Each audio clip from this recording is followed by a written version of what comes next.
Welcome to the Bookish Spell, your cozy corner for all things bookish. I'm Angie, your host, and each week I'll be diving into the magical world of books, sharing reviews, author interviews, and so much more. New episodes drop every Wednesday, so grab a cup of coffee and get ready to turn the page with me. Hello, Nathelee, and thank you for joining us on the Bookish Spell. Yeah. So nice to meet you. Why don't you start off by telling us a little bit of what you're working on? So I know you write some poetry, but you're also working on a novel.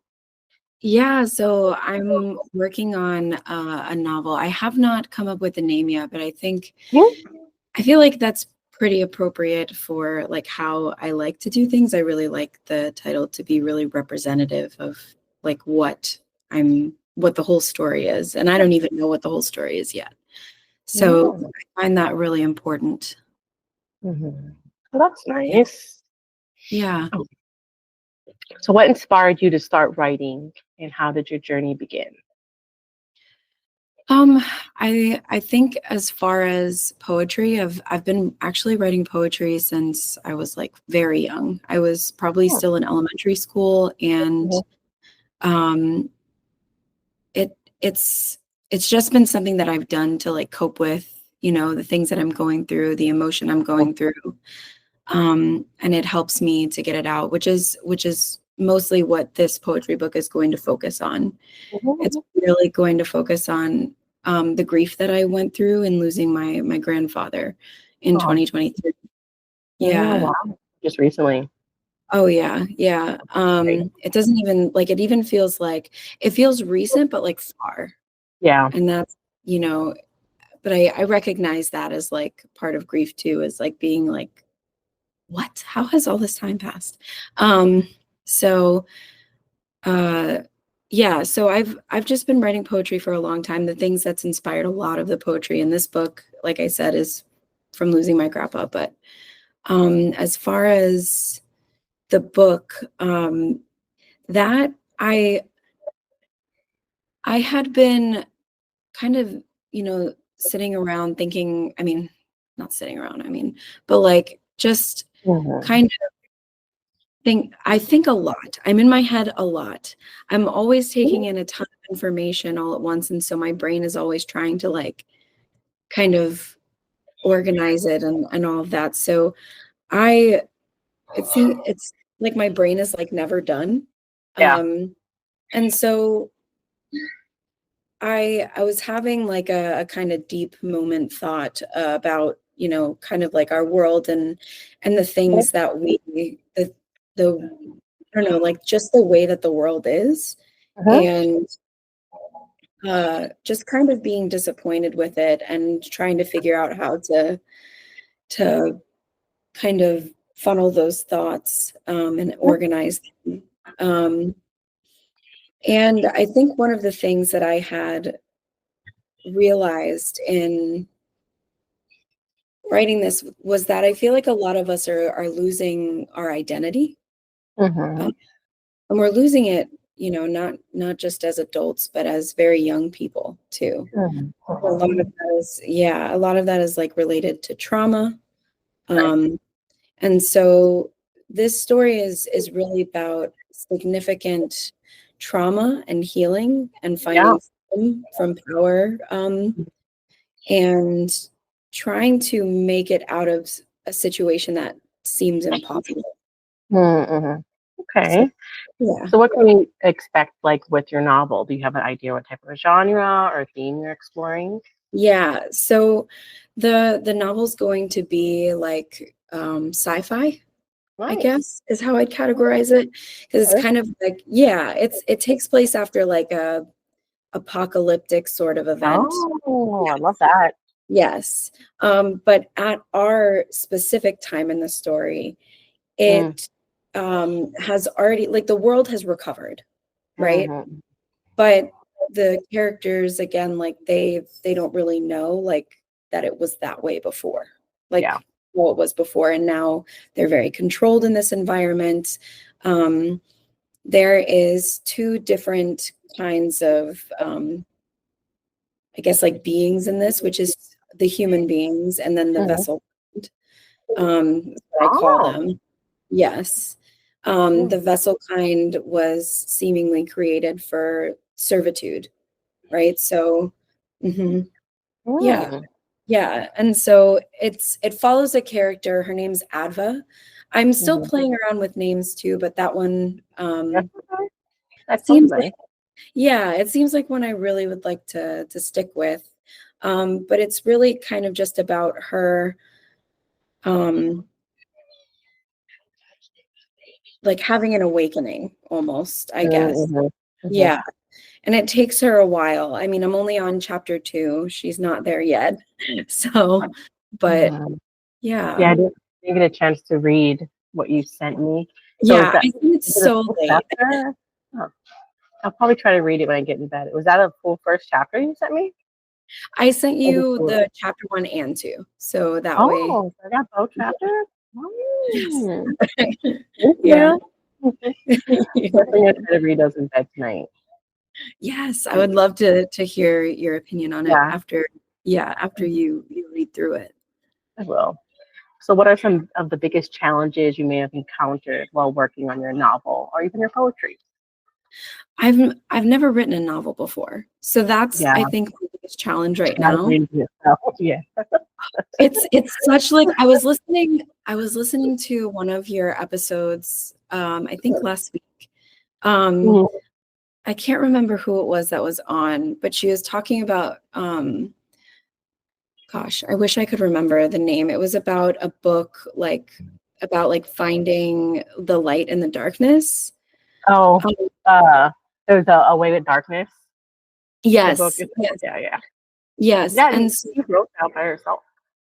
Yeah, and I was listening to it and just kind of how she was talking about her process, and I'm like, this is so helpful because I and it's also very validating the way that she spoke about it too. It's because it just, I mean, it's literally a blank page, and you're like, what do I do with this? This is now too much freedom.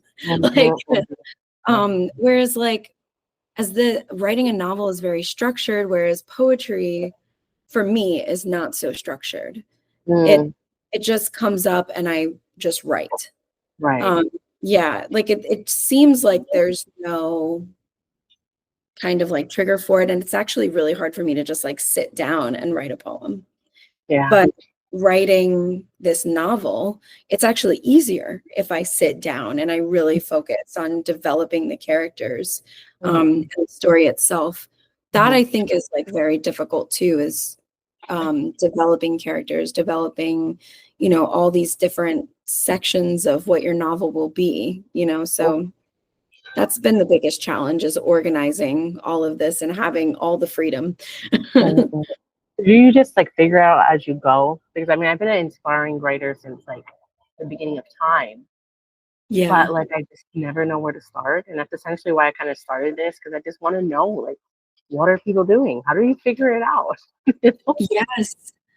It's like the biggest question when it comes to starting to write a book is where do I start? Well, Zoe is the author of that Away with Darkness, and I will send you her Instagram if you're not already following her. I would love that. She is so open to talking to other writers, inspiring writers, readers, if they're wanting help or advice. She's really, really good with that. So you can reach out to her and she'll be more than happy to kind of connect with you. She even says that in that episode. She'll be glad to help anybody. But she really is a true inspiration. And I feel like I can't talk about her enough, because she not only wrote that book from, having no, just wrote it and then edited it herself and done self-publishing. So she done it all. She created her cover as well. Oh my gosh. Wow. She done everything entirely by herself. She does it all. Yes, which I feel like is super inspiring, especially for, inspiring writers, people who are creating their first novel, people who, don't know whether they want to just wait to be curated. My mouth cannot pronounce that. Curated, or go the traditional publish route, or do self-publishing. She talks pretty good about that in that episode. I feel like she does give some good information, but I'll send you her Instagram because she is wonderful to chat with. Yeah. I really enjoyed that episode. I got a lot out of it. Yeah. Good. I'm glad to hear that. Yeah. Yes. If I ever have like a second to breathe, I will read the book as well. It was a good book. I read it. It was super good. Yeah. Oh my gosh. It was good, especially when you read it. Well, I would like to reread it, to be honest, because it's like I read it before I spoke with her. But reading it after speaking with her, it gives you a different perspective. Wow. So I would like reread it again. Yeah. That's what I do love about talking to authors, because it really does give you a different perspective when you're reading their book. And it's not always just a story they came up with. It's always something that they've been through and put a little twist on it. Yes. Yeah. It is quite inspiring. Yeah. I feel like that is certainly true for sure. I definitely think there is some connection from my life to what I'm writing as well, especially in the poetry, but for sure, like, I'm starting to notice the connections as I write this novel as well. So can we expect your poetry book to be out anytime soon? I'm hopeful for next year. I'm again, like I'm so indecisive. So when I come up with like a title or anything like that, like I was talking about before, I'm like constantly changing it. But the title I'm working with now is Hollow of Feeling. And a lot of what that means is I'd gone through grief for so long, but I had been very familiar with depression. I've struggled with depression since I was a teen. Right. And hollow, like, doesn't feel real. Like, it doesn't feel like a normal feeling. It feels very empty.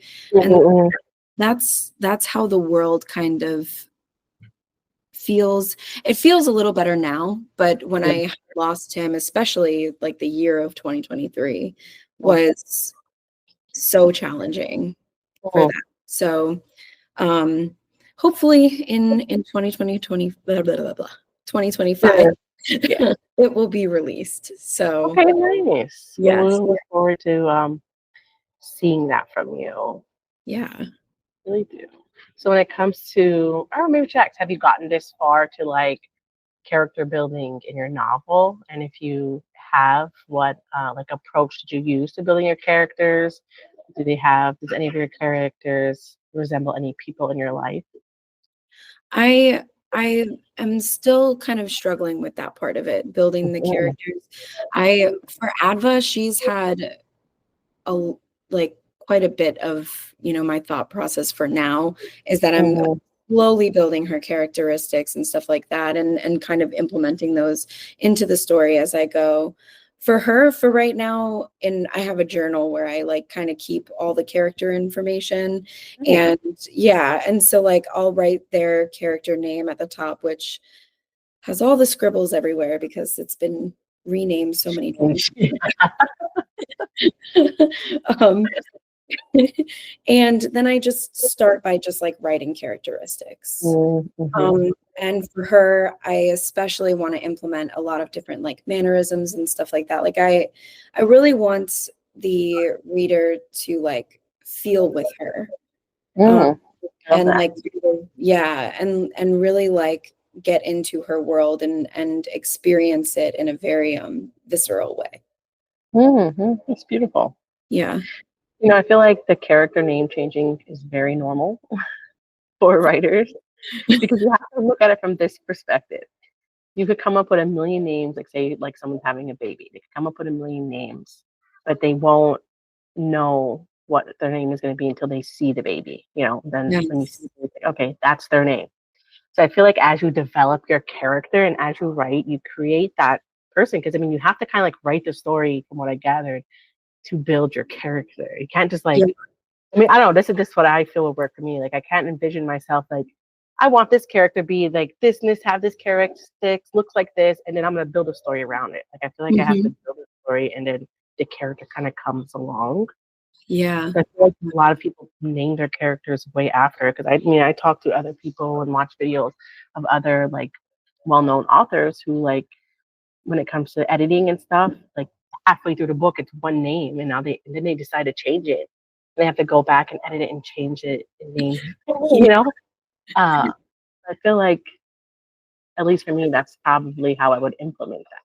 Yeah, I love that. That again, that's so validating. Like literally today before I sent it to you, I was like going through and like I changed a name again. And I like so it's yeah, I'm glad to hear that that's normal, especially since like I have not, it's just I used to write a lot like little like short stories as a kid. Oh, nice.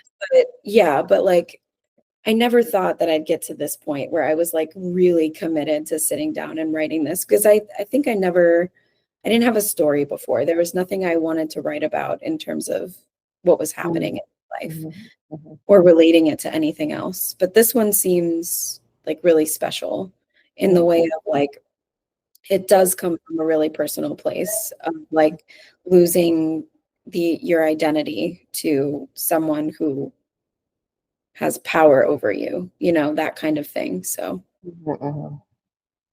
and that's so true about the characters as well. I notice as like I think about the story more and how it's going to develop, I feel like little characters just kind of like pop up in my mind. I start seeing them and like kind of like, add them along the way. So Nice. yeah. Well, I hope good luck to you on writing your book. I do hope it comes out. Thank soon. you. I really do. Thank you. Do you have any daily writing routines, or like what do you do that inspires you to write? Or do you just kind of sit down and write, or do you have like a ritual, so to speak? Yeah. So my favorite place to write is on our patio. We've got like big like circular chairs that like you sit and you like fall into. It's really nice. Definitely need coffee. My brain does not wake up without that, or at least yes. And one of the things that I had like read along the way of before I like chose what I was going to do with my life, I was playing with the idea of being an author.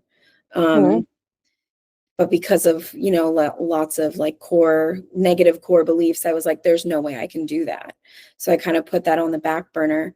But when I was doing that, one of the things I had read was like, even if you cannot think of anything to write, just write.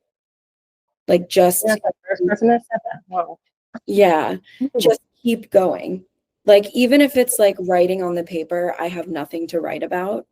You just continue to just kind of write out your thought, like whatever is happening in your thoughts and all of that, and then eventually something comes from it. So that's kind of like what I do, even if I don't like the portion of the story that I just wrote. Maybe there's something in it, a character, a quote that I wrote or something like that. I'm just going to write it. Yeah. I especially do that with poetry too. Yeah. Like if I'm noticing that like I'm even like having a feeling and the words aren't coming to describe it, I'll just write anything. And sometimes sorry, I didn't mean to interrupt. No, I think that's good advice. That is. Do you have like a particular platform you use to write on, or just like whatever's close by? I write on Google, the docs for Google, because I can have access to it not only on my computer but on my phone. So if I get an idea, I want to immediately write it down because I cannot remember anything ever. So I need it written down. That's actually pretty good information too, because I have I'm sure everyone has it, the Grammarly extension on my browser. Me too. Yes. So every now and then, like I have to like delete my cookies and all that because stuff is not working, and I have to like re-sign back in everything. So like I'm typing, it'll tell me re-sign into Grammarly. So when I do, like this actually just a couple days ago, I look on there, it shows me documents that I have written on the actual Grammarly website. And I was absolutely laughing because this had to been 8 9 years ago, I wrote like a small story because I used to write stories on Reddit. So there used to be short stories, and people essentially vote, and then you just gotta keep writing the stories. So I was laughing so hard because I had this story, and it was essentially about like this underground cage fighting where they used humans. Well, basically, it was like the government uses the convicted convicts Oh my gosh. and put them to fight, and they bet on them. Yeah. So I kind of don't remember how the beginning happened because this was like a small snippet of it that I guess was saved on there. Mhm. Eventually, like the main female character ended up there in the cage, and she had to go fight with all the convicted felons. How she got there was because one of her friends that she works with, she's like was like this scientist, and she created this machine that could bring people back to life. And what happened is that her friend wanted his deceased wife back. And like she was debating with him for so long, trying to get him to not do this, but he was like funding Mhm. so much of the money for her to build a machine. So Yeah. like say no. So essentially what he wanted was for her to bring his wife back. But why she did not want to, because her wife was essentially one of the mass murderer, like convicted felons. She was like the greatest, biggest, like well-known evil person of all Oh time. my gosh. And like he wanted her to come back, and as like they're bickering about him not bringing her back, she's like in the machine tinkering with it, and he pushes buttons himself and brings his wife back. But because she was in the machine, she has the wife's body. So like Oh my gosh. now she has like her skin on, and you know she got police arrested her or whatnot, and now she's in this cage thing, and like she's using like these other convicted felons to help her. So the ending of the story was is she convinced all the convicted felons to kill themselves because she could bring them back to life. Oh my God. The only way to like end this like diabolical thing that the government was doing was for everyone to just die. So essentially, she killed everybody, and she had everyone their molecules ready to bring them all back to life. And like she tinkered with their DNA and made all the convicted felons not be evil, and like gave them like good deed genes for them not to think evil and do bad stuff. So they were able Mm. to live their life and go back to their families. And Yeah. everyone was alive, and that whole organization was shut down. And then at the last, like she bring the wife back and Yes.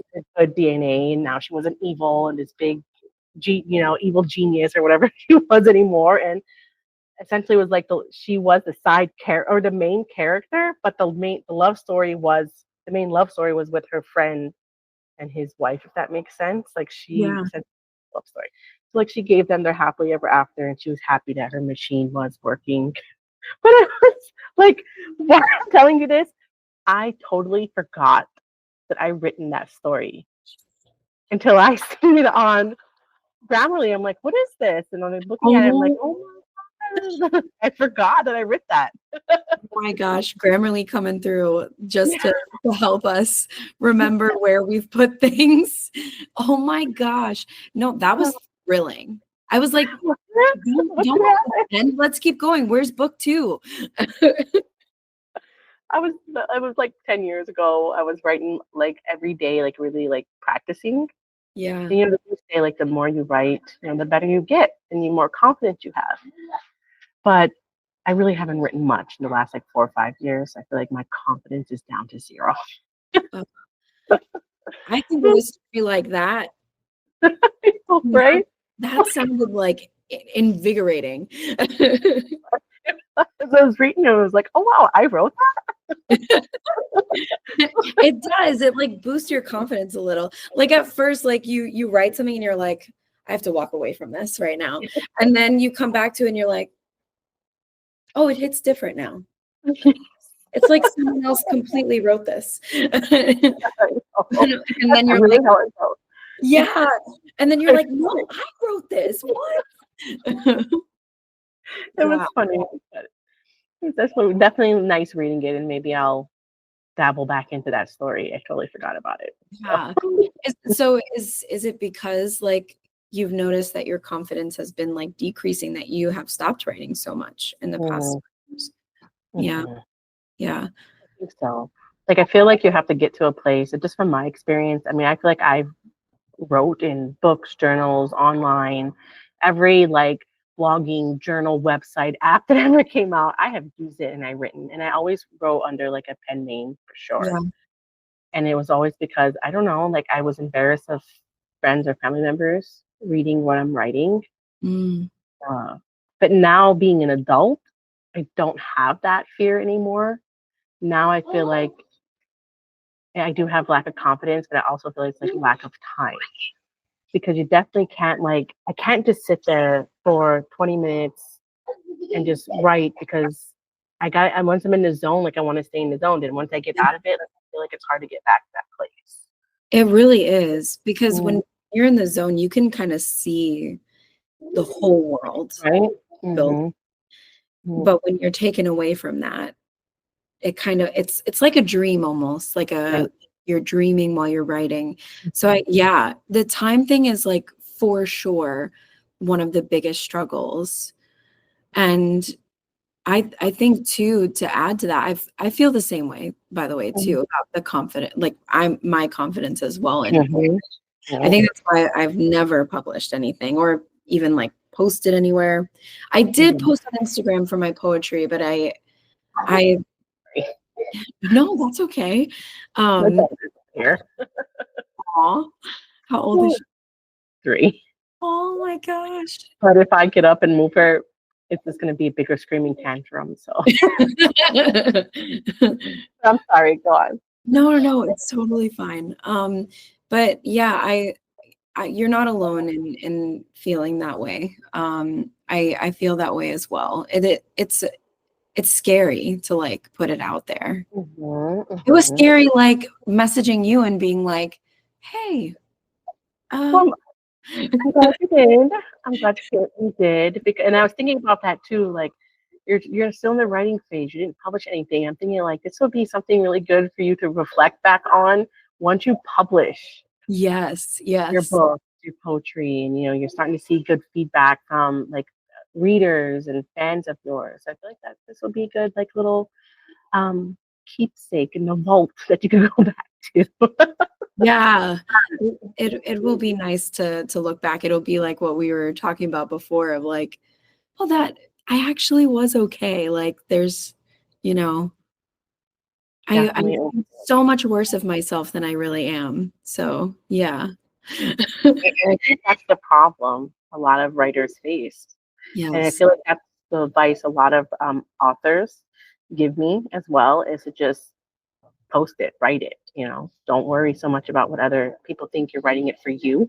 So I feel like that's some advice that I'm going to start to take into consideration and try to start writing myself, just because I love words. I don't know. I love words. I love stories. Yeah. And then do you have like all these stories like dancing around in your head sometimes and you just can't sit and write them? Yes, I do. Yeah. You know what I struggle with is building side characters. Yes. I do struggle with that. Like, I'm surprised, like that story I was just telling you, there was a few side characters in there. I'm like, wow, go Angie. How did I do that?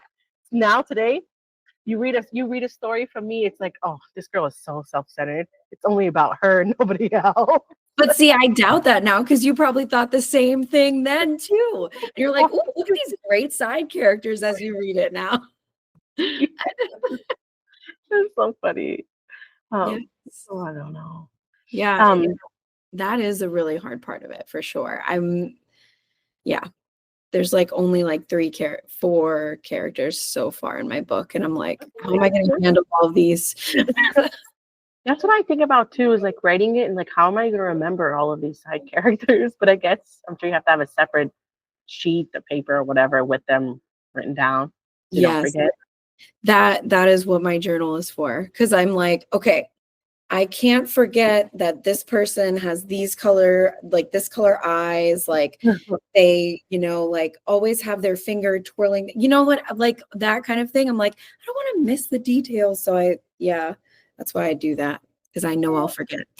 That's good advice, because I do think about that. I know for a fact I'm going to forget somebody that I wrote about. And you know, like someone who reads it will be like, she forgot that this person does this. And you're like, oh no, oh no. So yes, I swear it was one of the books. I think it was What the River Knows? Yeah, it was a book called What the River Knows. And actually her new book just came out this month. Yeah, it came out on the 5th, so I do hope to read it soon. But anyways, that book was about this young girl. Her parents passed away. They were like obsessed with like Egyptian stuff and finding Cleopatra's tomb and all that. And like her parents were never with her. She was always with her aunt, and she gets a letter that her parents passed away. And she doesn't believe her parents are really dead, and she wants to go find them. Long story short, the beginning of the story, she was about 17, I believe, or 14. I kind of can't remember. She was young. She was underage. yeah. But like as the story progressed, there was no birthday scene in the story, so she didn't turn 18. But like as the story progressed, it started to get more into romance. Not like smut type romance, but I mean there was romance in there, and I'm just like reading like, and I remember I went back in the book like, did I miss something? I thought she was a little girl. Like, why is she now liking this guy who's essentially a lot older than her? Yeah. So I feel like the author of that book started it to be maybe like a YA fantasy, and then it kind of grew. And I feel like editors or somebody forgot, just missed that. Yeah. Yeah. Oh my gosh. Yeah. Whoops. Yeah. And then they had printed it already, and they're like, well, too late. Oh yeah, it's printed. I don't know if they fixed that.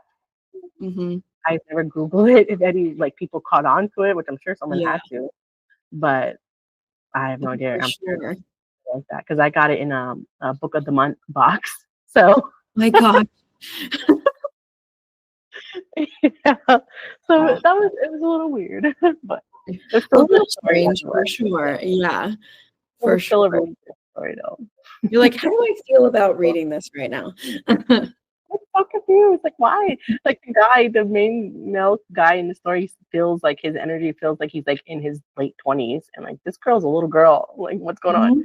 Yeah. But she ended up saying her age later on in the book. I think it was 18, or honestly maybe 21. I can't remember, but it was like so confusing from where they made her look to be at the beginning, like super different. Yeah, absolutely. You're like, this was like really quick development. Like, I don't know what's happening. It was super weird. Do you have any particular books or authors that like influenced you into writing or even your style? I think I started like wanting to write more once I started reading Lisa Jewell's books. Do you know some of her stuff? I don't think so. She writes her, she's based in the UK.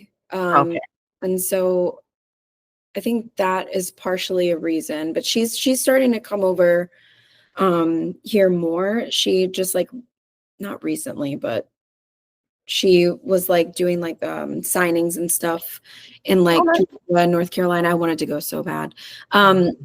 One of her books called None of This Is True is supposed to, I think, become a Netflix series or movie. Yeah. She also just recently wrote a Marvel book for Marvel. Really? About Jessica Jones. Yeah. That's a good accomplishment. Wow. Yes. Yeah. So I really like her work a lot. I mean, her writing, I think for me, her writing, it's so like vividly creates a picture in your mind and has all these like twists and turns. And like, it surprises you. Like a lot of things like don't surprise me anymore. I notice the older I get, the least surprised I am. And it's nice to feel that way when reading a book, especially since I'm always like one step ahead. Like when I watch like shows like Grey's Anatomy or something, what happens? I'm like, I call it out right away. I'm like, this is gonna happen. And my husband looks over at me and he's like, oh my God, he's like, did you watch this already? And I'm like, no. husband does that to me all the time. He gets so upset because I always ruin what's gonna happen. Yeah, but we're not ruining it. We're guessing, but we're just Yes. right. Yeah, exactly.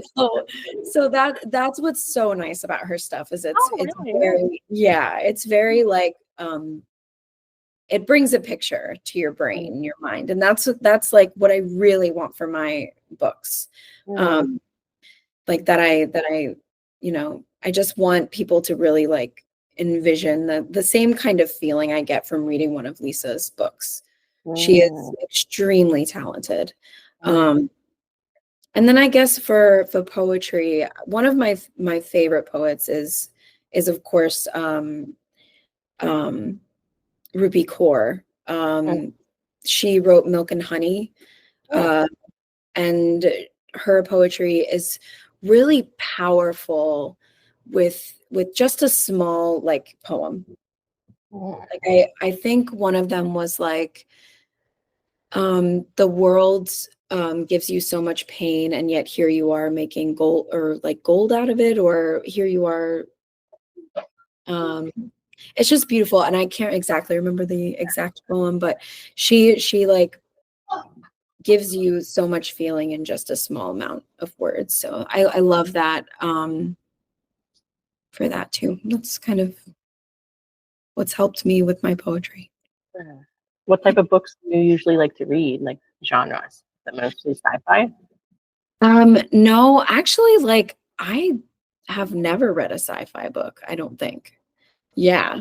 So yeah, so I'm like, I want to make sure I do this right. I'm like, I do like I do want to like look into like sci-fi books and kind of how they're structured, but also I'm like, it's my book. I can do whatever I want.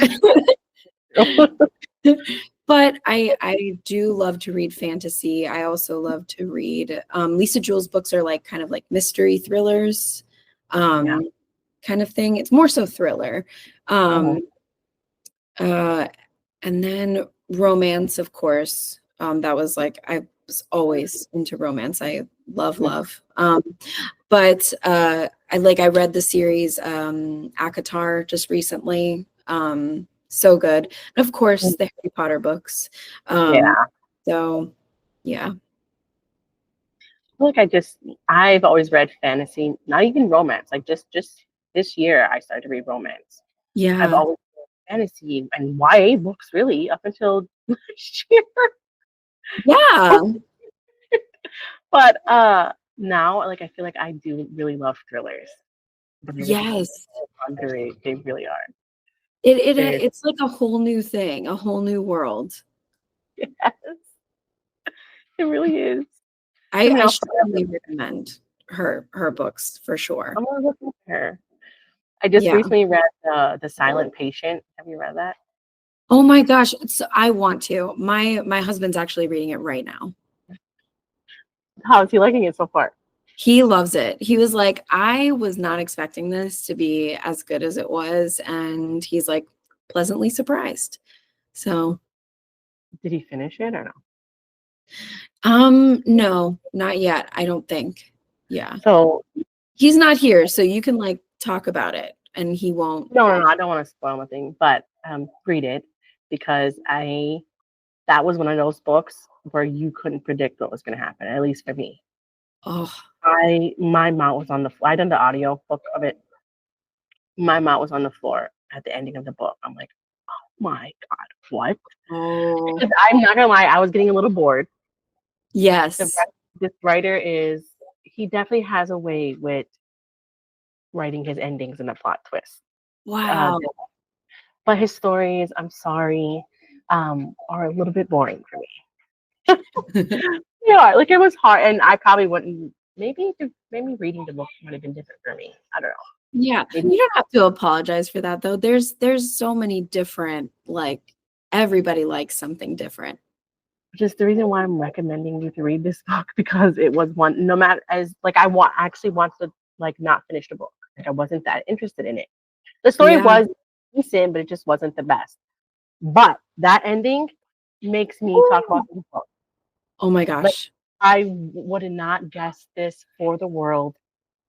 Like you have to I do. I really do, because I've not only has my husband told me to read it, but my friend's husband, my coworker, like I'm like hearing it everywhere, and I'm like, okay, now I need to sit down and read I this. probably know, because you're not gonna guess what's gonna happen. Yeah. Well, I love those kinds of things. I think there's another one I read recently too. I have to like go into my Audible to see the name of it. But I think when I told my friend about it, she was like, "Oh yeah, I know what that is," because apparently it's all over like TikTok. I'm not on there a lot, so I don't really know what like the necessarily is like trending or anything like that. But The Housemaid. I haven't read it. My sisters have, and they like it.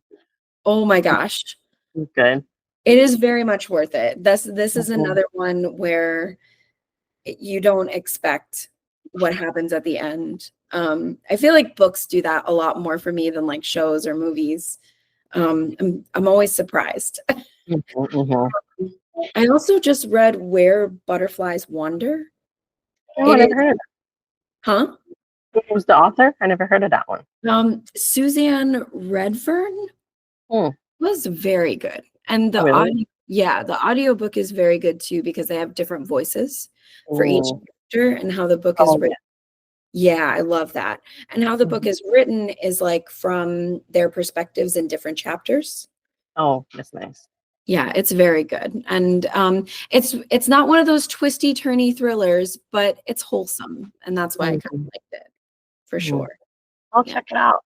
I feel like Frida McFadden is actually how I start getting into thrillers. Yes. Because even her books too, like listening to them or reading them, like you could tell like this would be a good movie. Would be great movies. So like there's some parts I'm just like, maybe it's because I was still in that fantasy mindset. So I feel like maybe now I appreciate thriller so much more, because that was like me just like dipping my toes. But no matter how kind of like my brain wanders off, because I tend to listen to thriller and read more like fantasy and romance, because I focus on it a little bit more.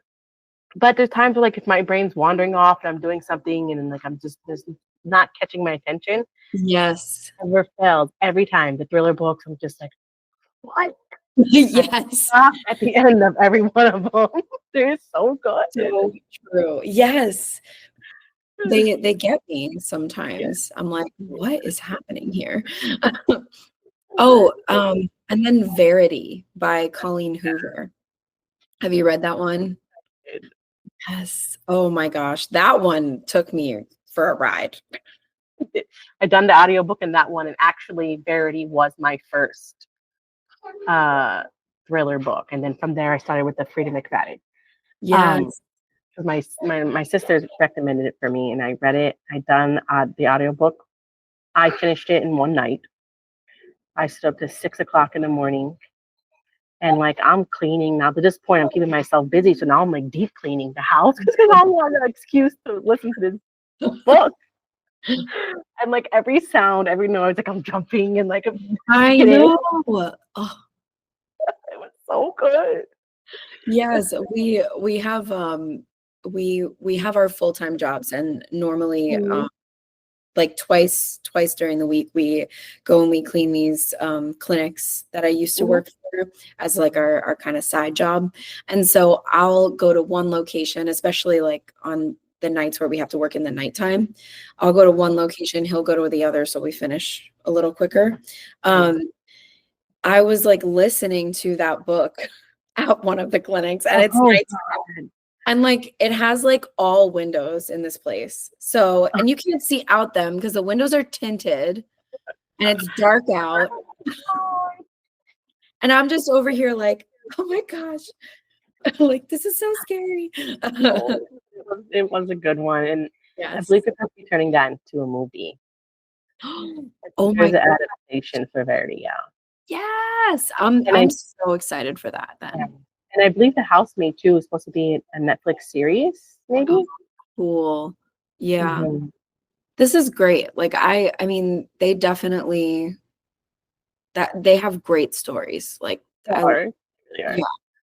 They're so good. Did you read they have an extended chapter of Verity. Did you read it? No. Oh my gosh. What? In Walmart or Target books, just go and look at the back of the book. You'll find an extended chapter.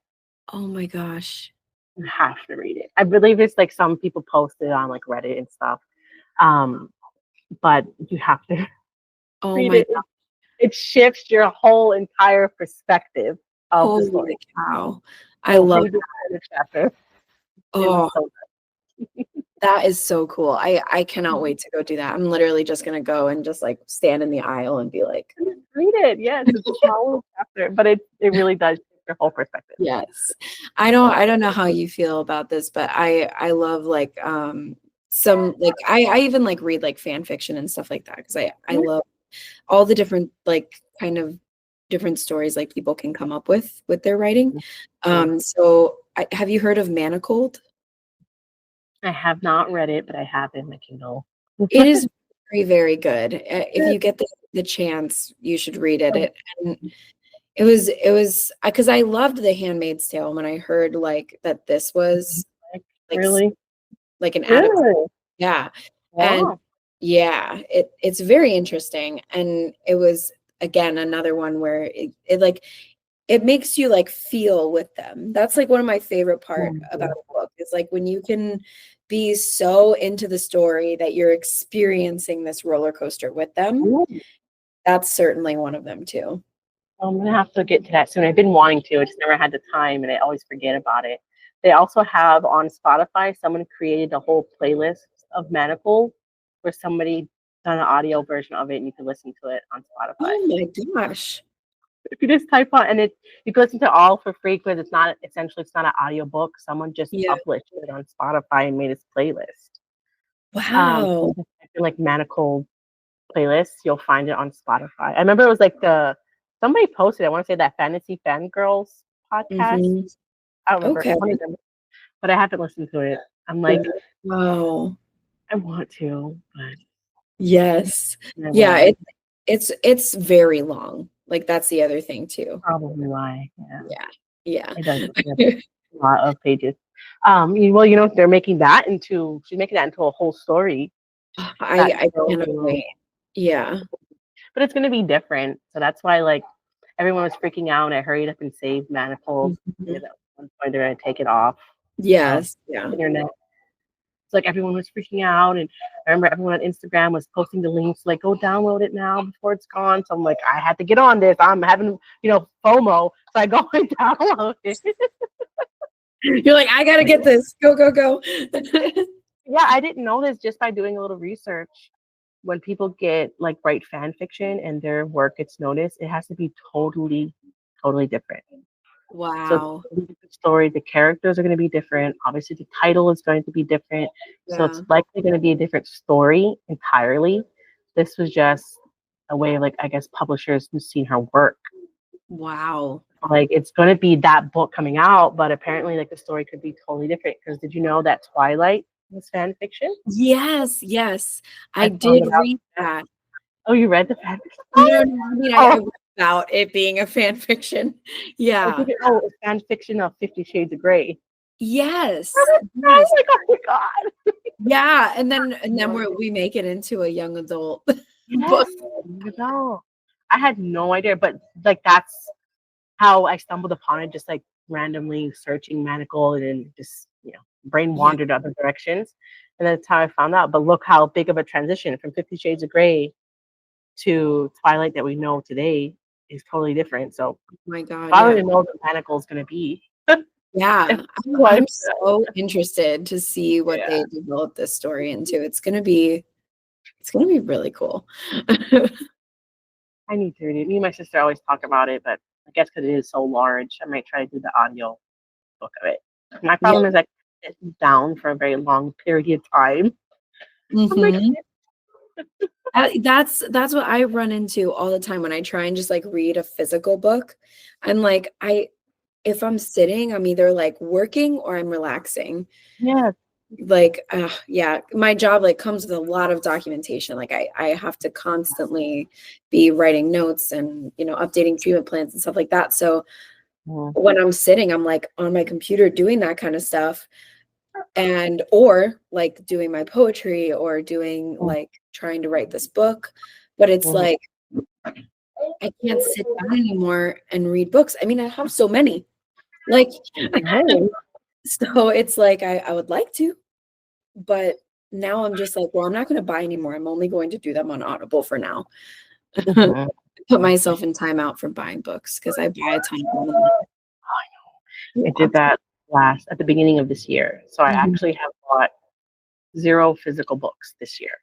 Yes. I'm proud of myself. But I only did it because, I mean, I was an avid reader young as a teenager, but then like life, I forgot so much. Everybody on the internet, like I feel like in their late 20s or late 30s are like, forgot that they used to love to read. Yes. So like I was buying a bunch of books like the end of last year. My daughter completely pulverized. And like I was doing the book of the month subscription. She destroyed all of those books. So I cut my didn't buy any more books, put whatever books I did have in my storage, and now I just do Kindle or an audiobook. Oh my gosh. Yeah. It's definitely different now that we have all of these, but it's so nice to have like such a wide variety of options. And especially with the Kindle, like, because you can have like so many in just that one, and then audiobooks, like that's all I listen to on my drive to work, on my drive back. I live in Orlando and in Florida, so all the traffic. And and so that's what I do is I'm either listening to a book or I'm listening to a podcast. So what are you currently listening to now? I just finished that book Where Butterflies Wander. So I really, really would either love to read The Silent Patient or I think there's a third, The Housemaid. Yeah. I can't remember the name of it, but I want to read that too. I heard it was good. One of my sisters just read it and she like really loved it. So I heard it was good. I haven't started any of the Housemaids. Like I keep forgetting about it when I start a new book.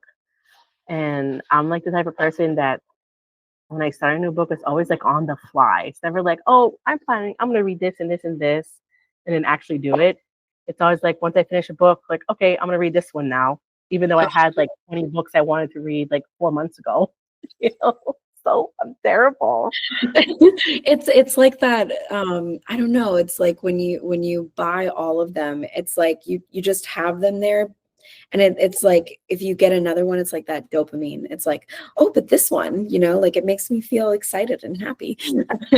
So, it definitely does.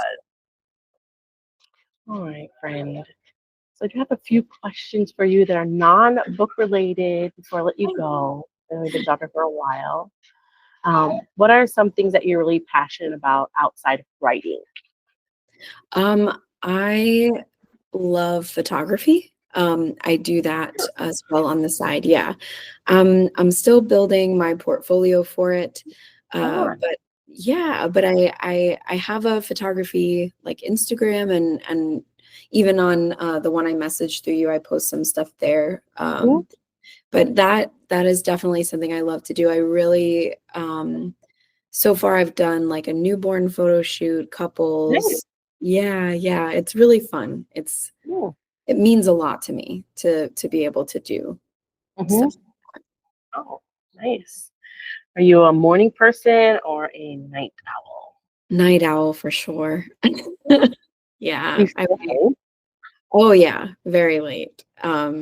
Sometimes. And then I wake up and I'm like, why did I do this to myself? That's a question every time. There's no change. Yeah. I feel like you do that. Every morning we say that. Yes. Do it over and over again. Yeah. I very much like relate to that. It's like you wake up and it's like, or you stay up at night, it's like that revenge, like, remember, or have you heard of that? Like it's like you didn't do anything that like you really liked all day. And so now you're like, now I have to stay up and do the things I love for many hours. I can't think of what it's called. Like I do that every night. Yeah. Every night I do that. So what's one place in the world that you would love to visit that you haven't visited? There's so many places. Let's see. Probably Ireland would be the top of my list. Yeah. I have ancestral ties to Ireland. So that might be cool to like see where my family came from. Especially just like seeing like how beautiful like the cliffs are there. I can't remember exactly the name of the cliffs, and also I feel like it's a very inspiring place to visit too. It's just so beautiful, so like peaceful. It looks like, you know. Yeah, it definitely does. So what's a movie or a TV show that you've been obsessed with lately? Oh, I'm rewatching all of Grey's Anatomy, but now I'm in the seasons that I haven't seen yet. Okay. So, wow, you have to go through. Yes, it was a lot. Now we're on like season 15. I was like, how did we get here so quickly? That's saying something. I'm like, while I'm watching Grey's Anatomy, I could be doing other stuff, but it's. So have you went a period of time of not watching Grey's Anatomy? So is that why you started to rewatch it? Yeah, it was after one character had passed away that I stopped watching because I was really mad. And and I think you all were. I feel like you know who I'm thinking about. We all were. Actually, I'll tell you so quick. My sister was having her last baby. She had her third baby. My mom is in the hospital with my sister. I wasn't there yet. I'm in town, but I'm at the hotel between my family, so I could take a taxi and go there. Sure, had the baby or whatever, just like, girls' time. My mom, my sister's mother-in-law, we're all just gonna hang out that day in the room with her. On the phone, I talk to my sister saying I'm on my way. I hear my mom in the background, spoiled it because she already watched it. Oh, and I'm like on the phone in the taxi, Mom! No. Don't tell me this will happen. Oh. My mom spoiled it for me. Oh, spoilers are the worst. No. I said whole day. I literally have a friend who will look up the end of a movie that we're watching while we're watching it.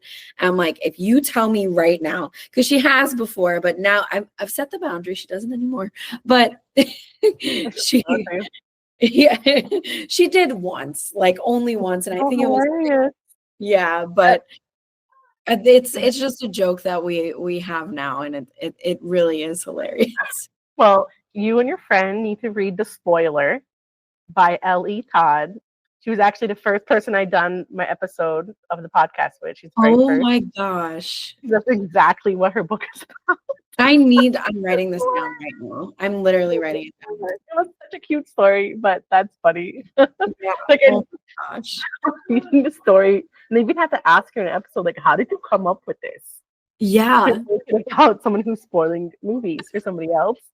But like, apparently there are people who do that. I have to read that. That is such a great concept. What? It was super cute. Oh my gosh. So are you liking Grey's Anatomy where it's at now? Or what? I don't know how to feel about it because I still really love like Meredith, of course. But it's just, it doesn't feel the same way it used to. It was very like genuine and like very intense watching it before. And now it seems like they're kind of just like moving through, you know? They should have ended the season, my opinion, after that. Because, now it's like on season 20 or 22. Yeah. 20. And like, I feel like they were supposed to have a season finale last year. But now I notice it's seasons on this year. I know. I was like, I thought it was ending. Yeah. And now it's not. Okay. Mm-hmm. I'm like, I really need to catch up so I can stop Yeah, I playing. only watched a few episodes. Yeah. And, you know, it's one of those shows. I feel like Grey's Anatomy and The Walking Dead was one of those shows for me that after so many seasons, it just wasn't good anymore. But it's Yes. just like I spent or invested so much time in them that I'm gonna finish it now. So I Yes. can watch it, even though it's just not enjoyment. It feels more like a task now. Yeah. And I feel like part of that, like watching it and being invested is like the characters. Like you like feel like you know them. Like that's why I'm like, no, I gotta stick with my girl Meredith. Like we gotta walk through this journey together, you know? But but Yeah. We'll see. I'm actually hoping Grey's Anatomy just ends because I feel like it needs to be put out of its misery. I'm sorry. I love Grey's Anatomy, and me and my sister and my mom have been watching it. You know, I've been diehard fan since like 17, but now it's yeah. like, okay, you're old now. You gotta go. Yeah. No, I'm like, how do you guys have all these ideas for 20 seasons? How do you come up with all of this? Like, oh You'll my see. God. As you watch it, you'll see it's like, okay, they are running out of ideas. So just keep watching. Yeah. Well, I just watched it today and saw like what the same actress playing a different character. I don't remember that. Oh my God. Yeah. It was the lady who played Baby in Dirty Dancing. She was in an earlier, I just had a realization. That was House. Oh, okay. And okay, so they didn't reuse a character. I was wrong. But yeah. Also, House is an amazing show. And it ended when it was supposed to. Just okay. That's good to know. That is good to know. Yeah. All right. What is one of your favorite comfort foods? Oh man. Probably my grandma's goulash. I don't know. I know goulash like originated in Germany, but I don't know how my grandma got a hold of it, being born in Tuxeco, Missouri. So very, very teeny tiny town in the middle of like nothing. But yeah, her recipe for that was just very simple but very good. Goulash soup? It's not hers, but I think some goulash does have more liquid in it, but hers she doesn't put anything in that. More like a stew? Yes. Yeah. Probably that. It's very simple. I use Impossible beef now because I don't eat beef anymore, just with my stomach. So it's just like ground beef, some seasoning, like whatever you want to put in there. We put adobo. And then you after like the beef, oh wait, no, I'm sorry, I'm getting ahead of myself. You put the onions in first so they can cook. Then you put the beef in, and then you add the tomatoes. You like let it sit for like 10 minutes so it can like really soak up together. And then you dump in the pasta, which is elbow pasta. It's very good. It's so good. And it's so simple and easy. So that sounds good. I have to try that. Yes. All right. My last question for you is, do you have a favorite season or time of year? Yeah, I love spring. I love it so much. Really? Yes. Yeah. Oh. It's yeah, and it might have to do with like it's like the best season in Florida. I'm very biased with that though. Other Floridians might be like, you're crazy. But we have like the best weather then. It's not too hot and it's not, it's not necessarily cold. I like it when it's cold in Florida because I get to finally wear like some of my favorite sweaters. But it's the most beautiful weather we have. It doesn't rain a lot. At least in Orlando. It's always a blue sky. It's the best time to come here, honestly. Really? Oh yeah. Well, that's interesting. I'm originally from Phoenix, but I was in Seattle for like 4 years. Oh my gosh. I just moved back to Phoenix. which I missed. But Seattle was beautiful. And I was just thinking now, are you saying rain? I'm like, springtime in Seattle, all it is rain and rain and rain. Oh my gosh. Yes. I've been to Seattle as well. Oh my gosh, I love it there. Yeah.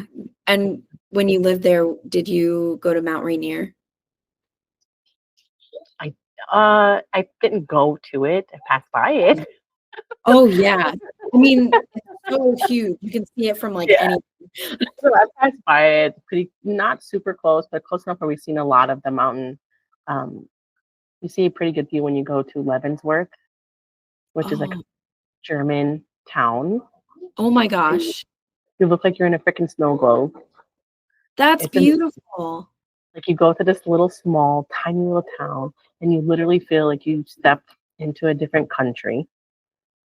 It is so beautiful. Like has like this little town and all these little shops, and you feel like you're in a Hallmark movie. I'll just tell you that. Oh my gosh, I have to go and live my best Hallmark life. Oh my gosh. No, you do. Like we went there last Christmas. It was absolutely amazing, and that's why I was asking what goulash was, because I feel like I ate something kind of like that there in that town. Yeah. It was delicious. Yes, yeah. But yeah, look up Leavenworth in Washington and just watch the videos. It really is amazing. You can rent cabins, you go like a snow sledding where a guy takes you on a horse sled and all the snow. Oh, cool. Like this small little town, and you see all the little people just playing in the snow. There's restaurants, there's shops. There was a bookstore there, and I went in the bookstore and I had to buy a book. I forgot the name of it, to be honest. It's somewhere in my storage, but it was a local author, and so they wrote thrillers about Leavenworth. Oh, that is so cool. Yeah, so I had to buy one of their books, and I want to look into it more. I believe it was a Christmas one, so I should try to find it if I could read it. But yeah, it was really cool. Yeah. Oh my gosh. I definitely need to look that up because it looks beautiful. All that's been on my Instagram is just all these like Christmas like villages and stuff like that in Europe. And I'm like, that's so far. But I'm like, oh, well, Washington is not too bad. And I've done that plane ride before. So Leavenworth is absolutely magical. And like all the hotels are like with like little German cottages and just so nice. And, like we got one hotel, I forgot the name of it, Sleepy something, Sleepy something. You have like a little patio with chairs, and like your literally patio is just like this river with snow and trees and like absolutely amazing. Oh my gosh. Feels like a book, and just like what you said, Hallmark. Like I believe they did record a Hallmark movie there. I forgot which one, but they did make a Hallmark movie in Leavenworth. You would have to. Yes, it's so cute. Yes, and I actually just recently visited Arizona too. So I love it there. It's very beautiful. I always tell people Arizona, especially Phoenix, the like vibe or energy that I get in Phoenix very much feels like when I'm on vacation in Orlando. Really? Yeah, think of that same vacation energy. So when I'm like out in the city of Phoenix, I feel like I'm on a big vacation. I think that's honestly like the best feeling. If it gives you that kind of feeling, that's like, this is where I should be living. Like you should feel that like happiness. Yep, that's what I do feel in Phoenix. So weird. A lot of people hate Phoenix. It's so hot, but I don't know. I just like the desert for some reason. The desert is beautiful. Oh my gosh. I feel like I got whiplash in Arizona because like I would go, like I stayed in Flagstaff. We drove to Arizona from Florida to go to the Grand Canyon. Yeah, it was not a good decision because we went in March, which apparently there's tornadoes in March. And I'm like, not a good idea because we literally drove through Texas. But yeah, going through all of we traveled like to the Grand Canyon, and then we went through Flagstaff, which it was snowing, whole white bucket of snow in March. And then we went down to Sedona, which is like complete desert.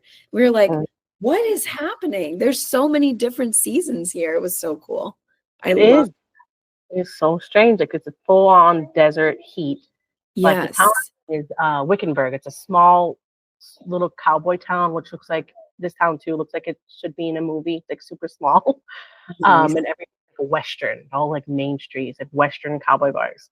But people go past through this town because they go to some other town. I don't know what it's called, but apparently big ski mountain. I'm like, how is that in Arizona? Right? I know. I'm like, how is this happening? Yeah, because like we would look at the mountains and it would almost like it was so funny. Like I was like, this is like a movie set out here because it's all flat and then there's like boom mountains like right in the middle and we're like, how does that work? I know. Well, I used to look at all the like when I was first moved here. I used to look at all the plants. Like why they look like they need to be in water. Like they look like they belong in water. The way the plants are shaped. And I Google it. So apparently, like the desert areas used to be underwater, like so many hundreds of thousands of years ago. Oh like the Sierra Desert was underwater. Phoenix and some other desert. I don't know if New Mexico was or not. But like when I read that, I'm like, oh wow, that makes so much sense because these plants literally look like they belong in a fishbowl or something. Oh my gosh, that is so interesting. I did not know that. Weird things come in my mind. I have to ask Mother Google. Yes. Time. Yes. I will say too, the petrified forest was super cool. We did that too. Where's that at? It's oh gosh, I think it's in New Mexico. But it all like melded together like towards the end of that drive because it was very long. It's like the trees they've turned to stone. That's how ancient they are. Water. They probably need water. Oh yeah, exactly. It was from a volcanic event like billions of years ago, and they turned to stone over time. Yeah. I'm gonna look that up. Very cool. Super cool. Yeah. I'll look that up.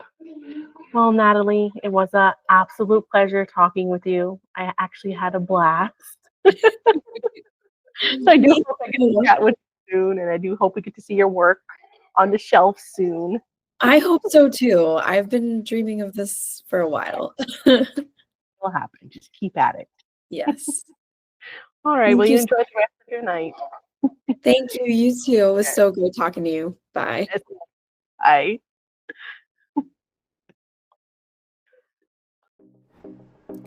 Thank you so much for tuning in to this week's episode of the Bookish Spell. I hope you enjoyed our magical bookish journey together. Don't forget to subscribe so you never miss an episode. And feel free to leave a review. It really helps. I'll be back next Wednesday with more enchanting stories and author insights. Until next time, keep the magic alive in your hearts and on your bookshelves.